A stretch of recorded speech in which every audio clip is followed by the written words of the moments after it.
Hi, I'm Frank Daly and welcome to That Sounds Interesting podcast. Today my guest is Chris Ward, who describes himself as a technical communicator. He played in a band in the early 2000s and he has also moved around the world a lot and worked in many areas, always finding interesting work to do. He's a podcaster, a video maker, a games enthusiast and a technical writer. He loves technology and gadgets, and looking at his desk, it could easily be an advert for Amazon's latest gadgets. So welcome, Chris, to my podcast. I'm delighted to have you here. I think I recognise myself somewhat in some of those words. I wish they were all true. They seem to be from looking at from my perspective anyway, Chris. So let's start early on, and you were in a band in the early 2000s, so maybe you could tell me a little bit about that. Sure, that was a band called Brut. Still moderately popular in the right circles. That makes it sound a bit pretentious, but in some circles, if you're a aging 30-something person, you might have heard of it. It was pretty random in some respects. We were very lucky. It kind of came together from me having just broken up with the first love of my life, going to a party, meeting a random guy who claimed he couldn't really sing but wanted to start a band, and I was like, oh, why not? And we carried on from there, and just hit very lucky, actually. And we became popular, in quote marks, above your normal kind of touring, gigging band down a local pub kind of thing quite quickly. And had a lot of fun. We had a few hits, mostly in the UK, but also in a few other random places. They're still kind of going with a different lineup. They've had varying lineups over the years. The singer's still there, and the other guitarist. I think that's it, actually. So they've changed all the personnel, but the band is still going. Yeah, I mean that happens quite a lot, Yes, of course. So sometimes it's one person or two people that just stay, and then they change out people as they come and go. There's a couple that always used to amuse me. I think the Stranglers is one of the most interesting ones, because you have the Stranglers, but they lost the original singer for a long time. But actually I saw them a couple of years ago and they were very good. And then even the replacement singer has left now. And then you have the singer who had his own Stranglers, and I saw them and they were actually terrible.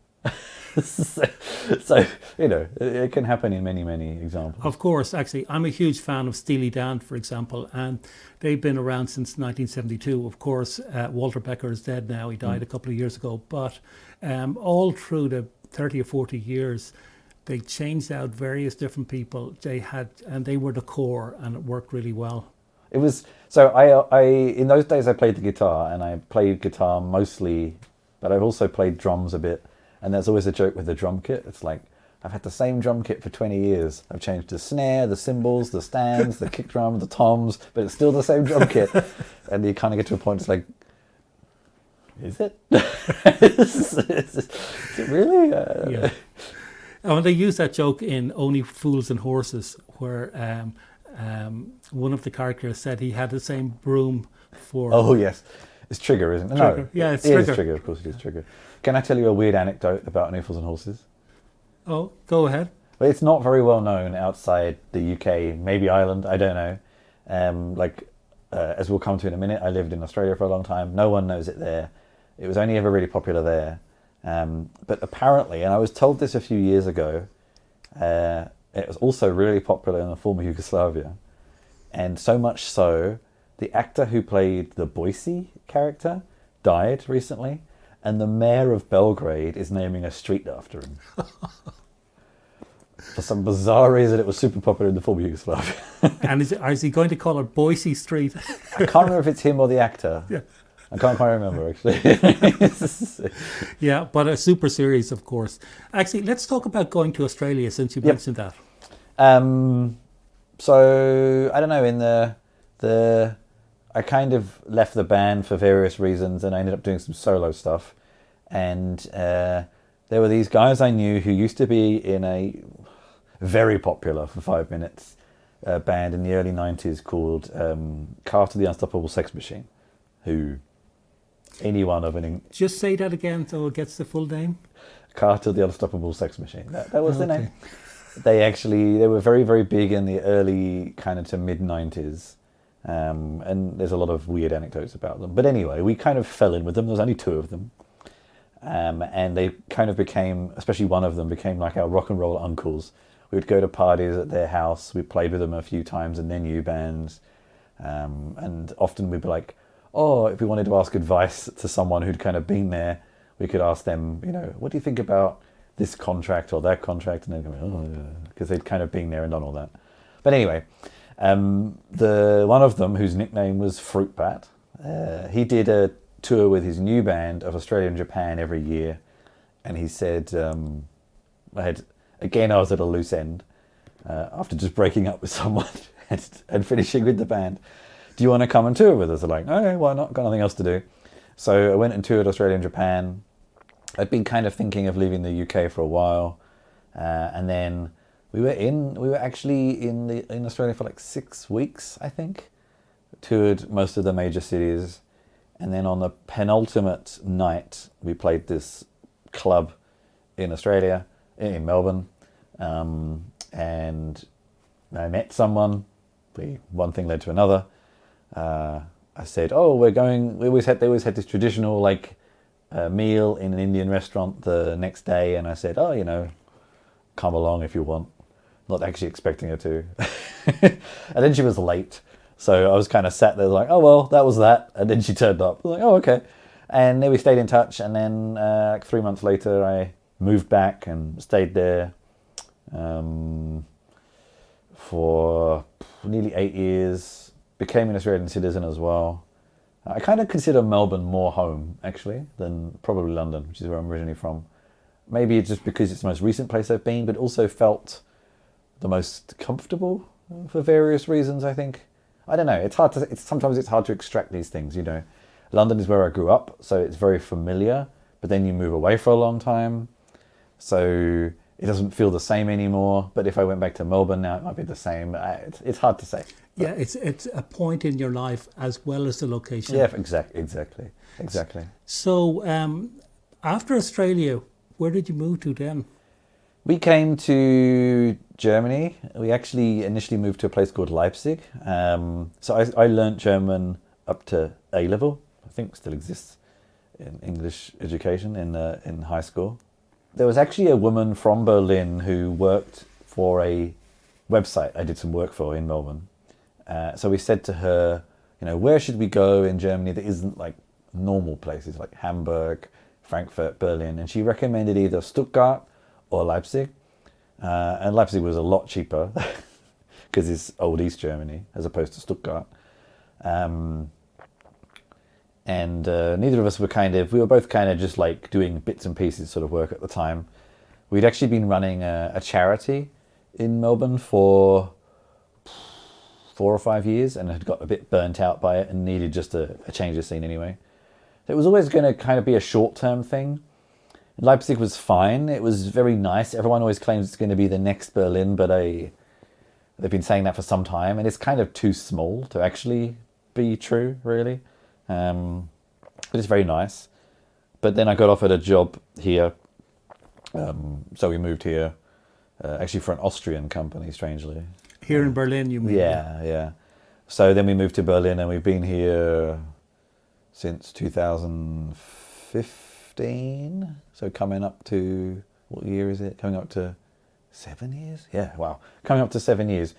I think we never intended it to be a long-term thing. I think Kate and I had differences of interpretation on what our travels were going to be. I thought we were going to be nomads for a bit. We ended up just staying in one place. So I don't know.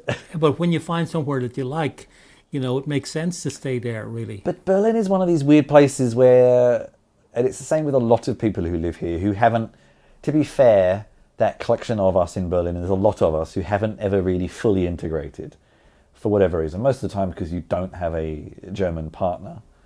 And there's a lot of us here who always feel like we don't quite belong and we're always going to leave. And there's always things to complain about, but you never leave. It's weird. It's a weird kind of city where, you find a lot wrong with it, but you don't actually ever go. A kind of love-hate relationship, really. It's because you kind of go somewhere else and it's cheaper, but then you realize that place is more dysfunctional. Like you go into Eastern Europe or something, and you think, oh, well, at least Berlin kind of functions better than places like, Ukraine or Serbia. And then you go to like Paris or Amsterdam, and you think, well, this is a much more functional, proper city. And then you see how expensive it is, and you're like, oh. Yeah, it is kind of... There's always trade-offs, though. Yeah. I have to say, I really like Berlin, and I'm okay to go back to Ireland, which I'm going back to now next week. But, so it's good to get away, but it's also good to come back. But I love Berlin because there's such a variety here. There's lots of different people, much more than there is in... The thing is, though, Frank, what you do, and this is your secret, is you avoid dealing with bureaucracy. That's what usually grinds you down. Yes, I have been lucky that I've managed to avoid that bureaucracy. So you mentioned about Eastern Europe a bit. Did you travel around there, or did you live there temporarily? No, I didn't live there. I just I used to attend either presenting or writing about lots of tech conferences, and I don't know. I always found Eastern Europe more interesting than going to Western Europe. Like lots of people want to go to France or Spain or Italy, and I have no issue with them apart from Paris. I've never really understood the appeal of Paris, but I just found it more interesting. It's just like it's cheaper. The people are more interesting. Tourists are more of a novelty, so people aren't just like, oh, tourists. They kind of think, oh, tourists, So they're nicer to you. They show you places. They're just different. Plus edgier in some ways. Some of them, like definitely, I think one of my favorite cities in quote unquote Europe is probably Belgrade, and Lviv as well in Ukraine. But Belgrade especially feels like it has that same edginess Berlin has, but had even more in the past. And a lot of the history is very similar. It's an ex-war zone, more recent, of course, than Berlin. So people have this very laissez-faire attitude because they're used to facing, and this is obviously the current generation, not generations ago, like in Berlin. People like to have fun because there's a constant reminder of what it used to be like, and war around you, and you still see bullet holes and things like that. So you have to have whatever fun you can have while it still lasts. Exactly. Yeah. Okay. Yeah. Interesting idea. Just moving on to something else, and I guess this is something that's very close to your heart: games. Okay. Yeah. So maybe you can tell me a little bit about how you got involved in games. Now we're talking about desktop games, but maybe other classes of games as well. Yeah, I suppose we should check the classifications. It's kind of board games and role-play games, which get called different things. I actually quite like, because role-play has other meanings in English. In German, actually, they use, and it's super weird, they use the English words pen and paper, which is odd, which I kind of prefer. It's a little bit more accurate, whereas role-play, people think, like exercises at work or something sometimes, like those horrible team building exercises and stuff. But anyway, I can't remember exactly when I got into them. It was in Melbourne, definitely. I didn't really ever get in. Well, okay. Again, I should classify these as sorts of games like people are like Monopoly. Not quite. It's got easier to explain this more recently because they've become a lot more popular. So we're talking like games like Catan and Up. Basically, something that is either reduces randomness. So the reason a lot of hardcore gamers dislike a game like Monopoly is it's basically completely random. There's no skill. You're pretty much at the luck of a dice, really. People claim there's a strategy, but there isn't really. And then, or games that are very heavy on theme. And I clarify these because there's a lot of like American style modern board games, which are also quite random, but they focus on something else. So they can still have randomness. I mean, this is not a gaming podcast, so I don't really have to go into too much detail, but just in case anyone's listening is like, well, Chris, I think you'll mind. So I think I got into them in Melbourne. I can't exactly remember when or why, but there was a very big meetup there, or I was with some friends or something, and I started going and then kept going and then kind of enjoyed it because I think primarily because it was something to do that got me away from a screen, even 5 or 6 years ago. But also generally, there's obviously a lot of uber nerds who can be a little sometimes more difficult to deal with. But usually it was fun, especially in Melbourne. You'd have a few drinks, play some games, crap talk to each other, and it was kind of fun. And then the role play games, so like Dungeons and Dragons and things like that, is a whole other aspect because you use your imagination. Mechanics are a lot less important. It kind of depends who you play with. And I had a couple of very long-running groups in Melbourne and here, as well as some small ones as well. I don't know, I just like it. It's kind of my default thing to do as a pastime. Yeah. And so I guess it's very sociable. That's a key element to it. To the most part. Obviously, there's a lot of slightly antisocial people in the scene because it tends to attract the nerdier types, especially certain games. But there's enough others to outweigh those, especially these days, I think. And especially which kind of games to avoid and which gamers to avoid. There's certain games that attract a certain sort of person that maybe if you don't want to stand a chance of running into those, then you just don't play those games so much. But it seems to me, and I'm not involved in anything to do with games at all here in Berlin, but it seems that there's quite a big community of people here. It's so actually Germany in general has a very long history of games. There's a very long history of German families playing kids games with each other, and then a lot of those are still the kind of low randomness ones, and also even on the other side, which is a little swept aside some more, that the Kriegsspiel, like war games as well, also have a big history here. And some of the biggest games companies in the world are based here.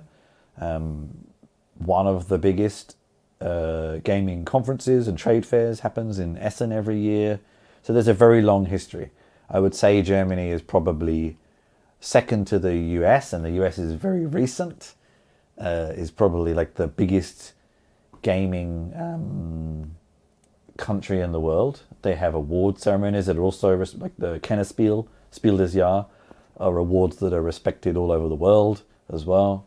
Kind of board games to Germany is almost like films to, I don't know, films to France. I'm saying that just because of Cannes, but I don't know. Yeah. Like there's a very well-established industry here, and then obviously in Berlin you kind of get people who bring their other influences, but it's not new here, I think is worth saying.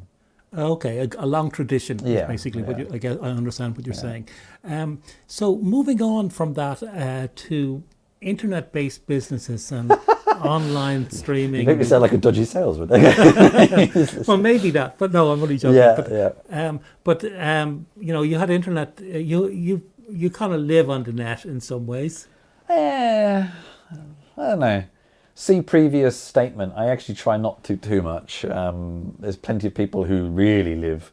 I think I work and create on the internet is probably a better idea. Okay.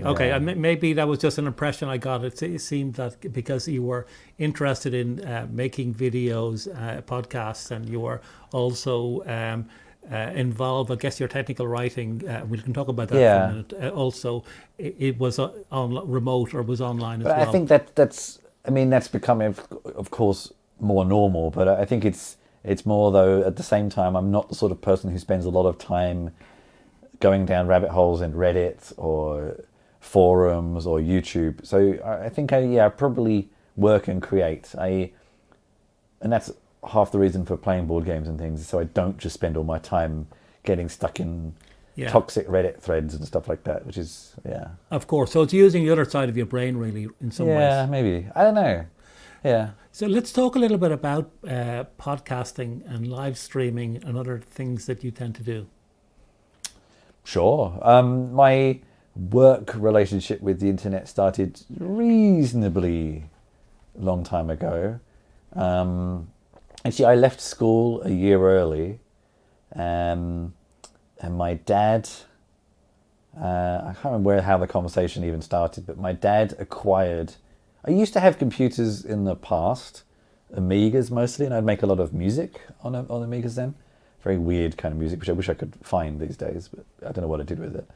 But then for years I didn't really have one. It was, not that common in the mid to late 90s really. But then when I left school, my dad acquired an old Apple Mac for me. This was one of the old beige ones when Apple was a very inferior I had company. one of those, actually, yeah. And he acquired one from some work colleague for me, and I started making magazines. I don't really know why, but I started making a magazine for music, like a music zine, basically. And then I realized that printing and distributing print was kind of expensive and time consuming. And so I started doing an online one. And I was one of the first few people, especially in the UK, to do this. So the website was actually, for the time, relatively popular. I mean, compared to modern standards, like nothing at all. But it was fairly popular. I had mostly text reviews and things. And then I started doing videos of live shows. This was in a day when most people were still on dial-up. So you'd have to make the videos super compressed, and rendering them took forever. I can't even remember what software I used. It was so long ago. And then I started doing the podcast too. So I started doing a music podcast many, many, many years ago. Podcasts have become, very popular now, but they've been around as a format for a very long time. And I did one, I can't even remember when, it was so long ago, but before the band, so late 90s, early 2000s, it was called Below the Surface. I did probably highly illegal mixes of music I liked and stuff. I don't know, but no one listened in those days anyway, so no one cared. The industry certainly didn't care. And then I kind of took a break for a while, and it came back more recently. My current show I've been doing for 5 or 6 years or something like that. I'm not sure really. And this kind of went from there. And I have made videos on and off. I think the pandemic made me get into streaming proper and make more videos. But I've always done lots of presentations and things, and have made videos in the past. I made videos for book publishers a few times in the past, and a few things. So I don't know, I started finding it more fluid, especially live streams, because with text you tend to finesse it. Whereas the nice thing with a live stream, it was like doing a presentation. You'd practice it a bit, but then you just go for it and then it's done. It's a kind of performance in some ways. Yeah, in some ways, yeah. You've only got one chance at it. Yeah. You can't go back, we'll just retake that, or we'll edit that in post. You can't do that. Pretty much. I mean, some people prepare a lot more than I do, which is maybe more akin to a performance, because you usually rehearse and stuff like that. But yeah, I don't know. I kind of always liked performing a bit, and I think especially the past year, where the opportunities for performing live were limited, I found other ways to do it. And I kind of enjoy it, and I want to do some more experimental work next year, I think. And similarly with the audio, I tried a few projects in the past year of a storytelling podcast with someone, and it kind of fell apart, unfortunately. I have this perpetual issue with trying to find collaborators that stick around. I don't know if it's me or Of course, and Yeah. actually, I mean, if you look at the range of podcasts that are out there, you have individuals who just have a single person, just themselves talking, and then you have people who interview loads of different people, but they're still just one-to-one. And then occasionally, I think the most successful ones are where you have two people who have different strengths, who come together and sort of work well on a two or podcast. more. Some of my favorites, but I don't know how they keep it together. I've often really struggled to... It's a reliability thing, and I sometimes think it's people you find in a city like Berlin with a lot of distractions. I find a lot of the ones I listen to who have managed to hold panels together. If you actually listen to where they live, they tend to live in smaller towns and things, and maybe that's it. Maybe it's because then there's less distraction, there's less to do. It's their entertainment, and maybe living in a big city is the worst place to It's a good point, actually, because there is a lot of different things. If you want to go out every night of the week in Berlin, you could find interesting things to do. And that wouldn't be the same in a much smaller Trust place. me, it's very distracting. Yeah. Trust me. So, just relating back to when you were what we originally talked about, which around the bands and music creation. What sort of music creation do you do these days? I'm getting back into it, to be honest with you. So I played in a couple of smaller bands in Australia and stuff. And then I kind of got sick of the other stuff you have to do, lugging equipment around, promotion, etc., etc. Actually, what I always wanted to do, and what I kind of did do way back when on the Amiga, was I made very soundtracky stuff. But I think because I was young, I have this tendency to throw myself in the deep end of things without ever really knowing what I'm doing or what's come before. And then at some point, someone will say to me something that fills in those gaps. So a lot of the music I used to make was actually years later, I kind of discovered maybe if I'd stuck at it, it could have worked. It was kind of more like stuff like Mogwai or Sonic Youth, or especially now when there's a lot more vehicles for so many niches that, to find things like that. So I was always making like more soundtracky type music, and that's what I'm kind of getting back into. And of course now it's very easy to collaborate with people around the world. Yeah. And so there's huge opportunities in order to... I haven't really thought about that with the soundtrack stuff. I think I'm still finding my feet a bit, especially actually, to be honest with you, with the tooling available now. My music making technology knowledge and skills is actually relatively out of date because my main exposure to it was some time ago.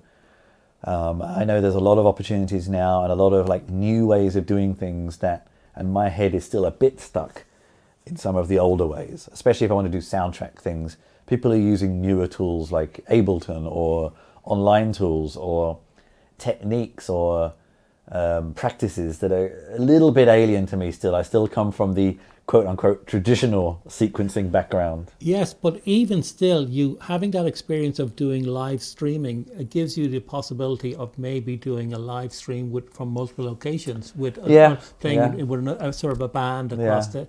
Maybe. I hadn't thought about it, Frank. I must admit I don't want to get into the overhead of all the promotion and coordination of that kind of stuff right now, but I am certainly not opposed to it. Okay, so just one more question, Chris, and I've enjoyed certainly the range of things that we've covered here. And that's, what about 2022? What have you got planned for 2022? To be honest with you, I'm not, for one of the first times in my life, for a little bit of a period of time, I'm not quite sure. A lot of it is, I think, a little bit of a midlife crisis. I hit 40 this year. A little bit of it is... the past 2 years we've all lived together, and it's left a lot of people, questioning things. You hear about the Great Resignation and people just not wanting to go to work because it's like they question, do I really want to work in this crappy job? After I've seen, people have been reevaluating their values. It's very good, though, I think. It's really useful. Well, potentially it's obviously causing problems to a lot of industry and things like that, but, for individual level, it's a good thing. And so I kind of got to a point last year, I must admit, actually just before, I'd run my own business for a few years, and I was very worn out with it, and I wanted to take some time off. And then 2020 happened, and I don't know. It was simultaneously the best time and the worst time to take time off, because A, no one was going to fault you for it, but B, you didn't know how long it was going to last. So financial stability seemed like a good idea. And I took that path. But I'm feeling confident now to maybe do that. So I think my plan next year is to take some time off. And honestly, I don't know what I'm going to do. Well, no, that's not quite right. I don't know what I'm going to do kind of long term next. But I want to spend some time just trying a bunch of random things. Some music stuff, some writing stuff, some technical projects, and just see what happens. And I think I've kind of done that loosely in the past. Like, we will notice in this conversation, a lot of the times when I went traveling or something was when something shifted and I needed to reset to figure out what to do next. And I think I'm at one of those phases again. But this time it's more professional than personal, maybe. Okay, Yeah. well, which is very good in many ways. A lot of people don't have that opportunity. It's a lucky situation, not lucky, but it's a great situation to be in. The type of career you have in terms of working on various different types of projects allows you consider taking a slice of time off. It's true. Yeah. I mean, I know I can understand that because for quite a number of years I've been taking 6 months off every year and enjoying the time of doing something that I didn't normally do in my work, and it's nice to do that. It actually opens you up to the possibilities of things that you mightn't have considered before. And I think that's kind of what I'm hoping it will lead me to. I think I've kind of reached a bit of an impasse with my work life at the moment, and I need to see what the next challenge is going to be, and I'm not quite sure what it's going to be. And I think I'm at just the right age to try before it's kind of too late. Oh, it's never too late.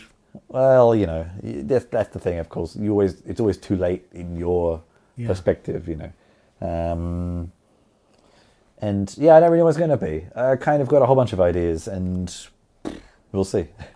Well, maybe we could pick up another podcast next year and we'll see what's happened between this year and next year, Chris.